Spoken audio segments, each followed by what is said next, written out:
નમસ્કાર મિત્રો, જિલ્લા શિક્ષણ અધિકારીની કચેરી ભુજ કચ્છ દ્વારા આયોજિત ધોરણ 10 અને 12 માટેના જ્ઞાન યજ્ઞમાં આપ સૌનું હાર્દિક સ્વાગત છે. હું અશ્વિની પરમાર હાલે સરકારી હાઈસ્કૂલ રાયધણપર મધ્યે અંગ્રેજી વિષયની શિક્ષિકા તરીકે ફરજ બજાવું છું અને આજે વર્ક સ્માર્ટર સ્કોર બેટર એ ટોપિક અંતર્ગત હું આપની સમક્ષ એવી કેટલીક ટિપ્સ અને ટ્રિક્સ શેર કરવા ઈચ્છીશ કે જે ધોરણ 12 HSC બોર્ડના અંગ્રેજી વિષયના પેપરને કઈ રીતે અટેમ્પ્ટ કરવું, એના જવાબ વહીની અંદર કઈ રીતે લખવા એ અંગે થોડીક ટિપ્સ અને ટ્રિક્સ હું શેર કરીશ. Let's start.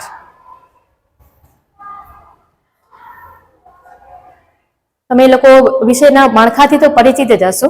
હું તમારી માટે એક નમૂનારૂપ પેપર અહીંયા લાવી છું સાથે. સેક્શન એ, તો આપણે ખ્યાલ જ છે કે સેક્શન એ ની અંદર આ ટાઈપના પ્રશ્નો પૂછાતા હોય છે. સૌથી પહેલા છે true false. Right whether the following sentences are true or false, કે જે ટેક્સ્ચ્યુઅલ જે પાઠ છે આપણા એને આધારિત છે. તમે ધ્યાનથી પાઠ ભણ્યા હશો તો જરૂરથી આ પ્રશ્નો છે અટેમ્પ્ટ કરી શકો છો. અને જ્યારે આપણે બોર્ડમાં એના આન્સર્સ લખીએ છીએ ત્યારે આપણે પહેલા વાક્ય પર લખીશું આખું. ફોર એક્ઝામ્પલ, આ ફર્સ્ટ સેન્ટેન્સ છે, the red ends give out a sweet honey like liquid. તો આમાં ટ્રુ આવે છે કે ફોલ્સ, એ આપણે પહેલા વાક્ય લખવાનું છે અને પછી રાઈટ કે ખોટાની નિશાની નહીં, પણ એક્ઝેક્ટલી આપણે ટ્રુ ઓર ફોલ્સ એના સ્પેલિંગ સાથે આપણે અહીં લખીશું. ઘણી વખત કેટલાક મિત્રો એવું કરતા હોય છે કે ટ્રુ ઓર ફોલ્સ ને બદલે માત્ર નિશાની કરતા હોય છે. તો આ રીતે કે આ રીતે આપણે અટેમ્પ્ટ નહીં કરીએ. ટી અથવા એફ પણ આપણે નહીં લખીએ. આપણે એના સાચા જે સ્પેલિંગ છે TRUEFALSE એ આપણે લખીશું. અને એક ટિપ્સ એ છે કે આ સ્પેલિંગ કદાચ તમે ગભરાટમાં ભૂલી પણ ગયા તો એની સૂચનામાં જ એ સ્પેલિંગ મોજૂદ હશે. નેક્સ્ટ એના પછી છે નિયરેસ્ટ મીનિંગ, કે જે એક વર્ડ તમને આપેલો હોય છે અને એનો નિયરેસ્ટ મીનિંગ કયો છે એ તમારે શોધવાનો છે. તો એની અંદર આપણે આવી રીતે 3 માર્ક્સમાં પૂછાય છે અને 3 શબ્દો આપેલા છે. તેમાં પણ આપણે ડાયરેક્ટ જવાબ અટેમ્પ્ટ નહીં કરીએ, સ્માર્ટ વર્ક થોડુંક એમાં કરશું. તો પહેલા આપણે એ વર્ડ લખીશું. ધારો કે આ 5મા નંબરનો વર્ડ છે સોલેસ, તો એની સામે એ વર્ડ લખીશું અને આમાંથી જે 4 ઓપ્શનમાંથી જે રાઈટ ઓપ્શન છે એ જ આપણે એની સામે લખીશું, નહીં કે 4 ઓપ્શન. એના પછી જે છે એ છે પ્રશ્ન નંબર 8, 9 અને 10, કે જેમાં ફંક્શનના વાક્ય તમને આપેલા છે અને એ કયા ફંક્શનના વાક્ય છે એ તમારે કાઉન્સમાંથી એને ચેક કરવાનું છે. તો આમાં પણ આખો જે છે સેન્ટેન્સ આપણે લખીશું. અને ઘણીવાર એવું થતું હોય છે કે આપણે એ ફંક્શનને એક નામે ઓળખતા હોઈએ છીએ અને એ ફંક્શન જુદા બીજા નામે પણ ઓળખાતું હોય છે. તો એવા સમયે આપણે ધ્યાનમાં રાખવાનું છે કે ઉતાવળે આપણે જે આપણે આવડે છે એ નામ નથી લખી લેવાનું, પણ કાઉન્સમાં જે એને જે રીતે ડિસ્ક્રાઇબ કરેલું છે એ જ નામ તમારે ત્યાં લખવાનું થશે. એના પછી આપણે નેક્સ્ટ ક્વેશ્ચન લઈએ છીએ, જે છે ફંક્શન. ઓપ્શન વાળા ફંક્શન છે જે 4 માર્ક્સની અંદર તમને પૂછાય છે. ફંક્શનનું એક વાક્ય આપેલું છે અને એ કયા ફંક્શનનું છે એ પણ કાઉન્સમાં આપેલું છે. હવે એને આપણે 4 ઓપ્શનમાંથી એકદમ રાઈટ વિકલ્પ છે એ પસંદ કરવાનું છે. તો એના માટે શું કરવાનું છે, તો દરેક ફંક્શનની અંદર આપણે નિશાનીઓ યાદ રાખી જશે. દાખલા તરીકે આ આપણે 14 નંબરના ક્વેશ્ચનની વાત કરીએ તો અહીંયા એક્સપ્રેસિંગ અલ્ટરનેટિવ ચોઇસ એવું કાઉન્સમાં આપેલું છે, જેની નિશાની હોય છે આઈધર ઓર નાઈધર નોર. તો આ 4 ઓપ્શનમાંથી આપણે શોધવાનું છે અને આઈધર ઓર નાઈધર નોર સિવાય એને અલ્ટરનેટિવ ચોઇસ તરીકે વુડ રાધરને પણ આપણે કન્સિડર કરીએ છીએ. તો પહેલા એની નિશાનીઓ ચેક કરવાની છે અને 1 થી વધુ વિકલ્પમાં જો નિશાનીઓ આપેલી છે તો આપણે એનો કાર્ડ ચેક કરવાનો છે, સ્પેલિંગ મિસ્ટેક ચેક કરવાની છે અને પછી જે છે એ સાચો આન્સર લખવાનો છે. એના પછી આપણે નેક્સ્ટ જોઈએ તો 15મા નંબરનો પ્રશ્ન, કે જેમાં છે કે આપણે એવો પ્રશ્ન ચૂઝ કરવાનો છે કે જે અંડરલાઈન કરેલા વાક્ય જવાબ તરીકે મળે. આમાં આ પ્રશ્ન સોલ્વ કરવા માટે આપણને પ્રશ્નાસૂચક શબ્દો જેમ કે what, when, why, how, which, how much, how many એનું નોલેજ હોવું જરૂરી છે અને એના ગુજરાતી અર્થ પણ તમે યાદ રાખી શકો છો. સૌથી પહેલા આ વાક્યનું ગુજરાતી ભાષાંતર કરો અને પછી તમને આસાનીથી જે છે ઓપ્શન સાચો એ તમે પસંદ કરી શકશો. અને અહીંયા પણ જો 1 થી વધુ સાચા ઓપ્શન તમને લાગે છે તો તમારે શું કરવાનું છે, તમારે અગેન એના કાર્ડ અને સ્પેલિંગ્સ ચેક કરવાના છે, જેથી કરીને તમને સાચો આન્સર મળી શકશે. એના પછી સેક્શન બી ટેક્સ્ચ્યુઅલ કોમ્પ્રિહેન્શન 12 માર્ક્સમાં આખા પૂછાય છે અને મિત્રો આમાં માર્ક્સ જવા દેવા જેવા બિલકુલ નથી, એકદમ ઇઝી પડે એ ટાઈપના પ્રશ્ન આમાં પૂછાતા હોય છે. જસ્ટ તમારે એ કરવાનું છે કે પ્રશ્ન વાંચી જવાનું છે, એના કીવર્ડ નોટ કરવાના છે અને એને પેરેગ્રાફમાંથી શોધવાનો પ્રયાસ કરવાનો છે. ચોક્કસથી તમે આમાં માર્ક્સ કવર કરી શકો છો. એના પછી પ્રશ્ન પૂછાય છે સેક્શન બી ની અંદર, જે છે 31 શોર્ટ નોટ્સ. એમાં તમને પાઠ્યપુસ્તક આધારિત શોર્ટ નોટ્સ પૂછાતી હોય છે. તો આના માટે એક ટિપ્સ એ છે કે તમારે આ શોર્ટ નોટ જે છે એ મુદ્દા પાડીને લખવી, જેથી તમારી શોર્ટ નોટ થોડી આકર્ષક લાગશે અને લાંબી પણ લાગશે. અને આપણા જે યુનિટ છે ધોરણ 12 અંગ્રેજીની બુકમાં 10 યુનિટ આપેલા છે, તો દરેક યુનિટમાંથી તમે એક કોમન શોર્ટ નોટ પાકી કરી શકો છો. અહીંયા હું તમને એક ઉદાહરણ બતાવવા ઈચ્છીશ કે કઈ રીતે તમે શોર્ટ નોટ છે એ અટેમ્પ્ટ કરી શકો છો. અહીંયા મેં યુનિટ 3 માંથી how to reduce stress short note છે એને એરો પાડીને લખેલી છે. તમે પણ આવી રીતે અટેમ્પ્ટ કરી શકો છો.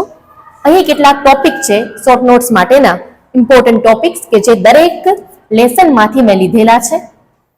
તમે જોઈ શકો છો, love is more powerful than hatred, Walt Disney, journey of Walt Disney, and benefits of screen exercise, how to reduce stress, anticipating success, short meditation technique, the title adjustment, different types of ants, driver ants, Helen Keller's message for workers, Helen Keller's views on freedom, ill effects of the monkey's paw, Surgeon Truth, J. Krishnamurti's views on freedom, headache, a generous gift of God, ways to reduce carbon footprint and ways to save environment.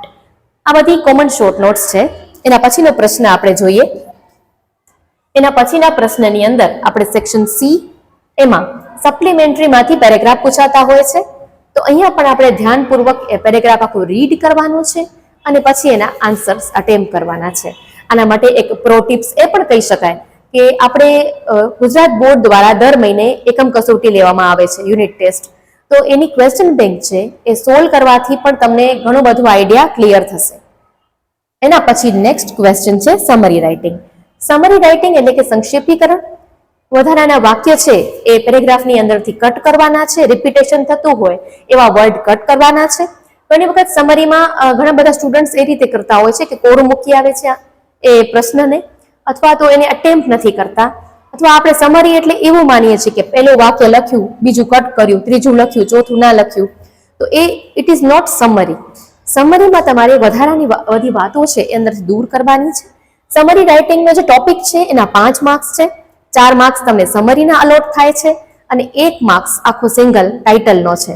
તો title તો તમે આપશો જ, જેથી કરીને 1 marks તો તમારો અહીં કવર થઈ જ જશે. નેક્સ્ટ એના પછી જોઈએ તો ન્યૂઝ ક્લિપિંગ છે, જેમાં એક સમાચારનો કોઈ એક પેરેગ્રાફ તમારી સામે મૂકવામાં આવ્યો હશે અને તે વાંચીને તમને ઉત્તર આપવાના છે. એના પછી છે read the following stanza and answer the questions given below. એના 6 માર્ક્સ છે અને એ આપણા લેસન્સમાં જે કવિતાઓ આવે છે એના સ્ટાન્ઝામાંથી પૂછાતું હોય છે. એના પછી છે સેક્શન ડી.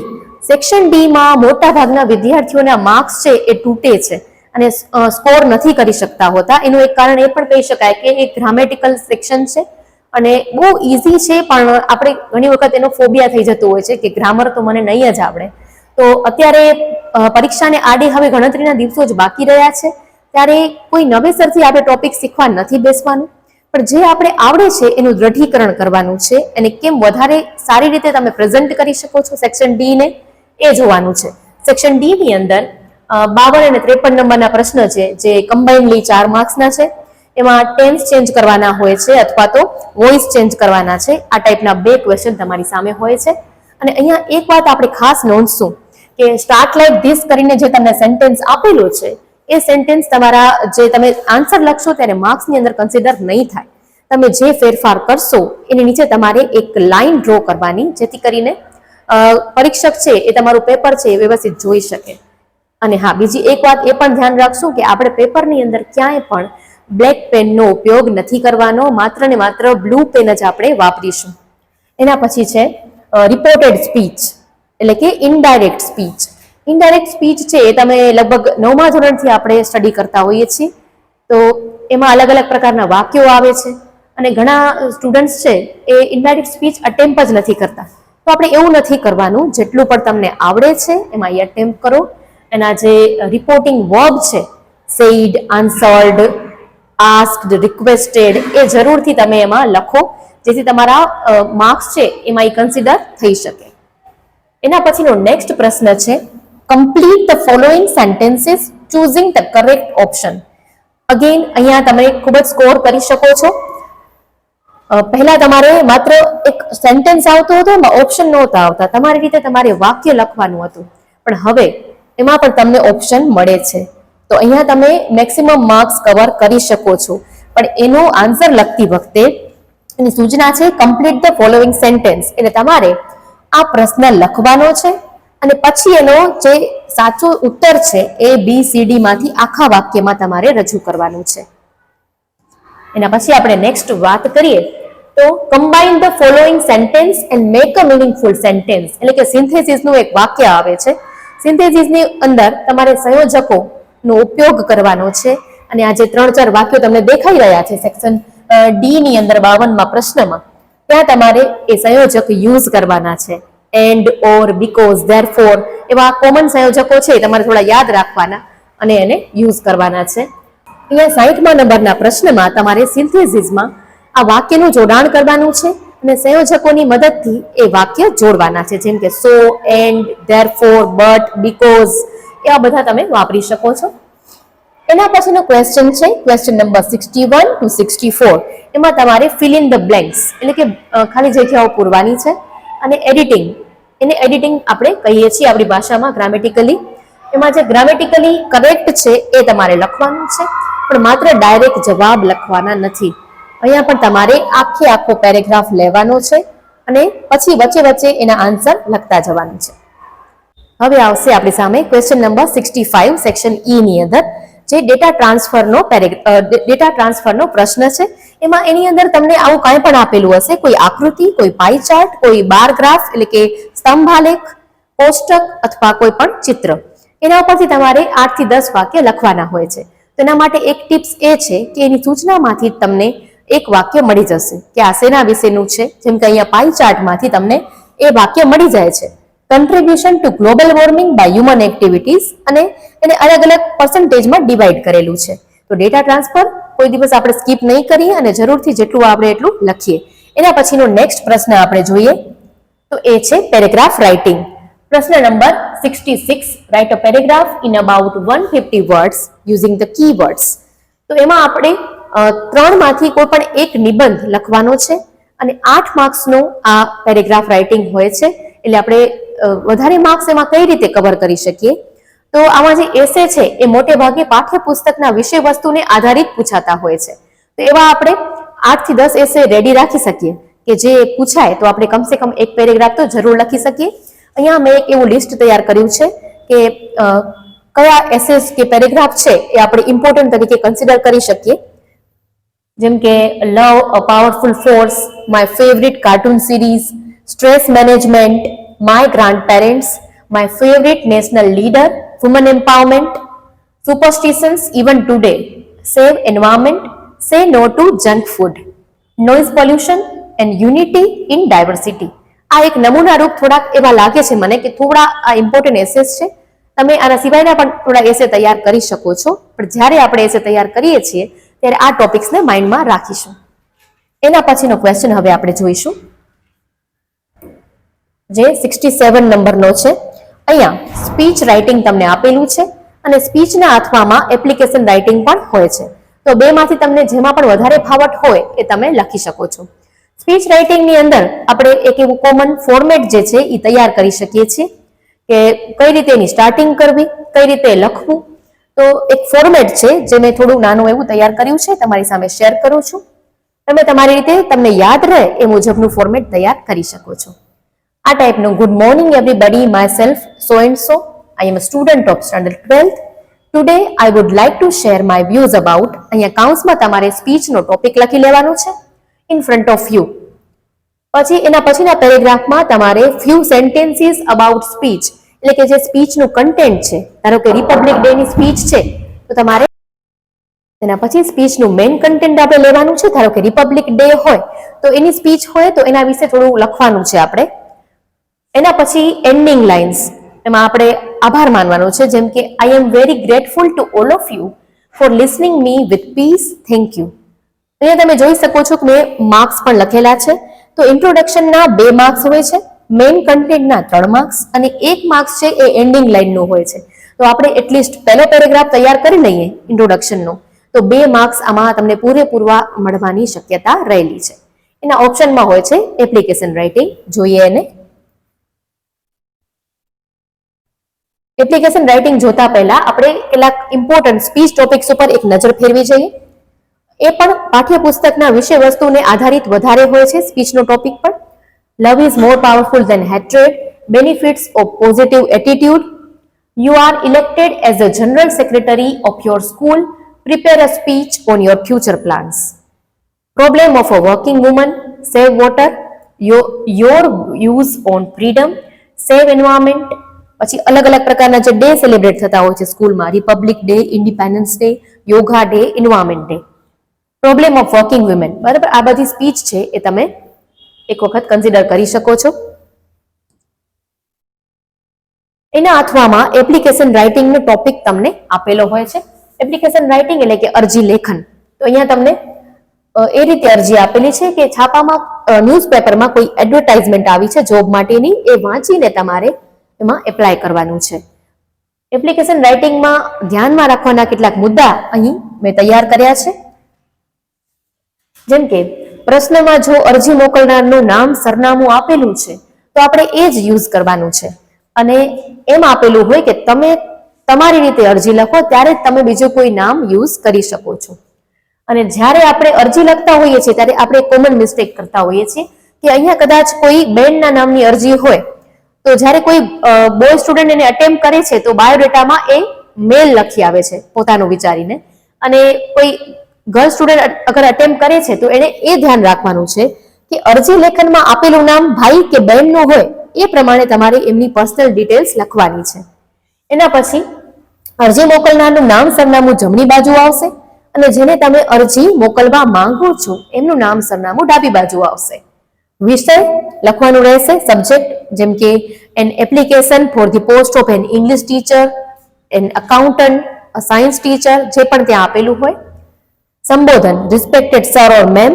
અને એના પછી એક કોમન પેરેગ્રાફ તૈયાર રાખવો.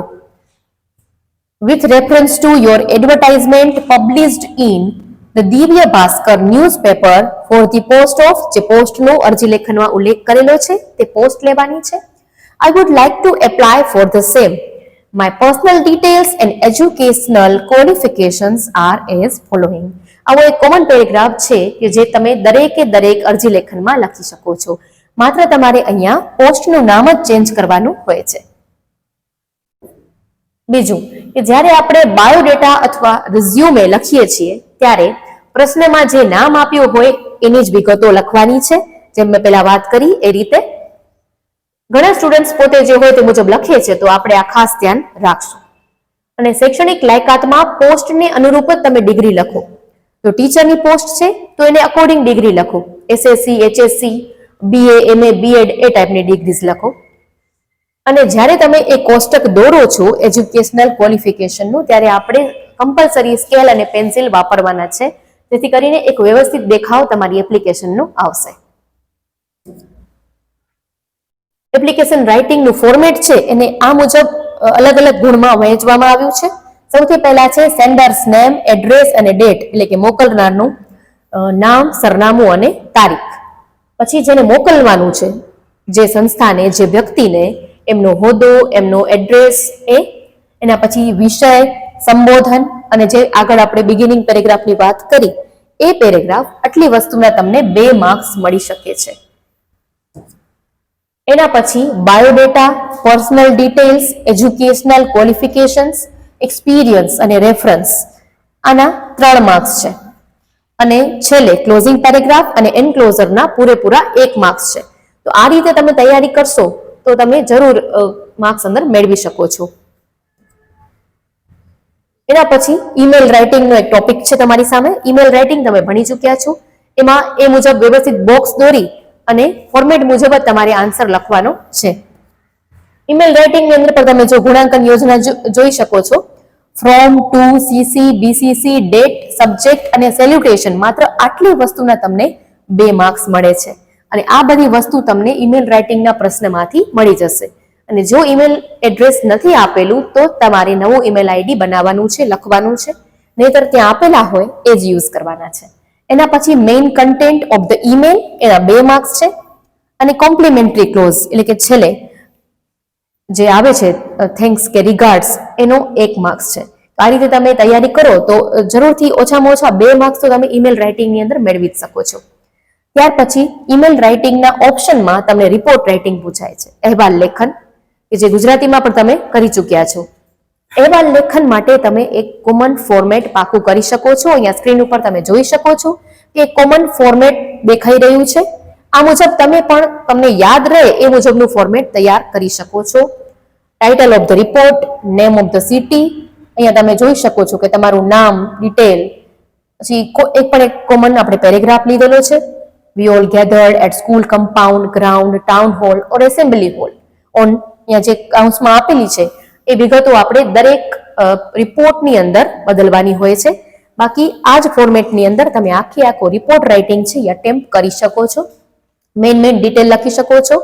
અહીંયા ચીફ ગેસ્ટ તરીકે કોઈ પણ મોટી વ્યક્તિ કે પર્સન જે છે એમનું નામ તમે લખી શકો છો. જે કઈ રીતે કાર્યક્રમની શરૂઆત થઈ. Our principal welcomed him with flowers and book. The event began with melodious prayer at 8:30 a.m. This was followed by lighting of the lamp. એ બધું તમે એની અંદર એડ કરી શકો છો. At the end of the function, the prizes were distributed to the winners of various events. એવી કોઈ એવા લેખન છે કે જેમાં આ વસ્તુ તમે જોઈન્ટ કરી શકો છો કે અલગ અલગ સ્પર્ધામાં વિજેતા થયા હતા એ બાળકોને ઇનામ આપવામાં આવ્યા. તો બધા રિપોર્ટમાં નહીં પણ મેઇન રિપોર્ટમાં તમે આ બધું એડ કરી શકો છો. એન્ડિંગ લાઇન્સમાં and with that the function came to an end at 11:30 am. Before departing we took refreshment together. આવો એક કોમન તમે ફોર્મેટ તૈયાર કરી શકો છો અને રિપોર્ટ રાઇટિંગ પણ જરૂરથી સફળતાપૂર્વક એટેમ્પ્ટ કરી શકો છો. અહીંયા કેટલાક ઇમ્પોર્ટન્ટ મુદ્દા કે જે આઈએમપી ટોપિક કહી શકીએ રિપોર્ટ રાઇટિંગના એ તમારી સામે છે. Stress management seminar held at your school, visit to an old age home, rescue operation of firefighters, environment day celebration, republic day celebration, independence day celebration, sports day, blood donation camp, teachers day, cleanliness campaign, water awareness day, book fair. અને આના સિવાયના કોઈ પણ report પૂછાય તો તમે જો એક નિશ્ચિત ફોર્મેટ મુજબ તૈયારી કરશો તો એ જરૂરથી તમે અટેમ્પ્ટ કરી શકવાના છો. આ સિવાય અગાઉ પણ જણાવ્યું એમ એકમ કસોટીની ક્વેશ્ચન બેંક છે એનું પણ સોલ્યુશન તમે ઘરે ટ્રાય કરી શકો છો, જેના કારણે તમને ઘણી બધી સમજ મળશે. તો આટલી ટિપ્સ અને ટ્રિક્સ તમે ધ્યાનમાં રાખશો તો જરૂરથી તમે સફળતાપૂર્વક સારો એવો સ્કોર ધોરણ 12ના ઇંગ્લિશના પેપરમાં મેળવી શકશો. આપ સૌને આવનારી પરીક્ષાઓ માટે ખૂબ ખૂબ શુભેચ્છાઓ. All the best. Thank you.